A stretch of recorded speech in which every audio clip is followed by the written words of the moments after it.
দেখতে দেখতে বহু প্রতীক্ষিত সেই দিনটি এসে গেল, যেদিন আমরা রওনা দেব সুদূর গুয়াহাটির উদ্দেশ্যে।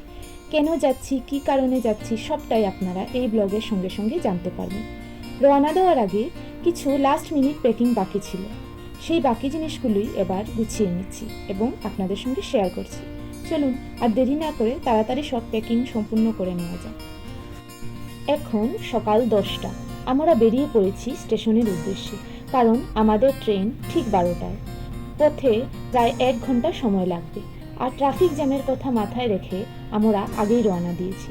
সব ঠিকঠাক থাকলে সময় মতো পৌঁছে যাব। চলুন এবার ট্রেনে উঠে বাকি কথা হবে।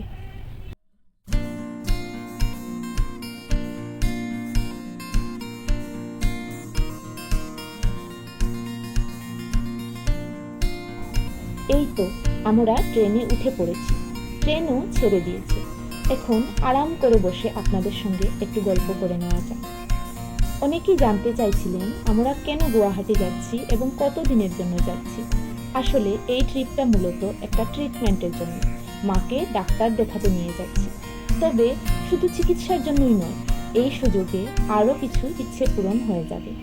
আপনারা সবাই জানেন গুয়াহাটির কামাখ্যা মন্দির কতটা বিখ্যাত।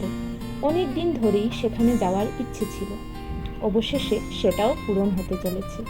তার পাশাপাশি সেখানে আমাদের কিছু আত্মীয় স্বজনও আছেন, অনেক বছর পর তাদের সঙ্গেও দেখা হবে। ভাবতেই বেশ ভালো লাগছে। সব মিলিয়ে ছোট্ট একটা ট্রিপ, মাত্র 3 থেকে 4 দিনের পরিকল্পনা, কিন্তু এই অল্প সময়ের মধ্যেই অনেক সুন্দর সুন্দর মুহূর্ত জমা করে নিয়ে ফিরব, সেই আশা নিয়েই আমাদের এই যাত্রা।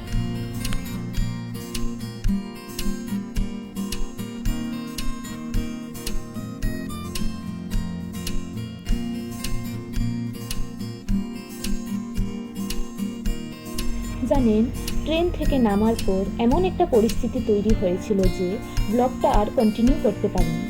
আপনাদেরকে গুয়াহাটি স্টেশনটাও দেখানো হয়ে ওঠেনি, সত্যিই দুঃখিত।